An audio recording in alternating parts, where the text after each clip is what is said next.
سورہ بنی اسرائیل آیت نمبر 80۔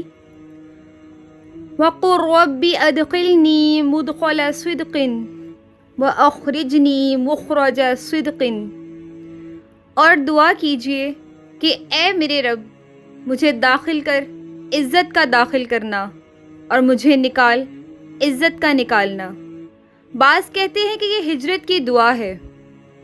جب ہجرت کا اذن آیا تو ساتھ ہی یہ دعا بھی تعلیم فرما دی گئی کہ اے اللہ تو مجھے جہاں بھی داخل فرمائے، یعنی یثرب مدینہ میں عزت و تکریم کے ساتھ داخل فرما، وہاں پر میرا داخلہ سچا داخلہ ہو، اور یہاں مکہ سے مجھے نکالنا ہے تو باعزت طریقے سے نکال۔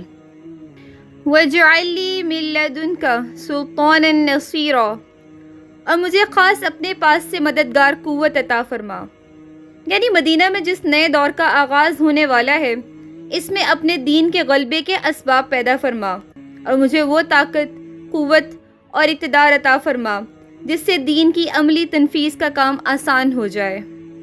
اس دعا میں رسول اللہ صلی اللہ علیہ وآلہ وسلم کو بالکل وہی کچھ مانگنے کی تلقین کی جا رہی ہے جو عنقریب آپ صلی اللہ علیہ وآلہ وسلم کو ملنے والا تھا۔ چنانچہ تاریخ گواہ ہے کہ مدینہ میں آپ صلی اللہ علیہ وآلہ وسلم کا استقبال ایک بادشاہ کی طرح ہوا۔ اوس اور خزرج کے قبائل نے آپ صلی اللہ علیہ وآلہ وسلم کو اپنا حاکم تسلیم کر لیا۔ یہودیوں کے تینوں قبائل ایک معاہدے کے ذریعے آپ صلی اللہ علیہ وآلہ وسلم کی مرضی کے تابع ہو گئے، اور یوں آپ صلی اللہ علیہ وآلہ وسلم مدینہ میں داخل ہوتے ہی وہاں کے بے تاج بادشاہ بن گئے۔ بعض دوسرے مفسرین کے نزدیک اس دعا کے معنی یہ ہیں کہ نبی اکرم صلی اللہ علیہ وآلہ وسلم نے دعا کی، مجھے سچائی کے ساتھ موت دینا اور سچائی کے ساتھ قیامت والے دن اٹھانا، اور بعض کہتے ہیں کہ مجھے قبر میں سچا داخل کرنا اور قیامت کے دن جب قبر سے اٹھائے تو سچائی کے ساتھ قبر سے نکالنا وغیرہ۔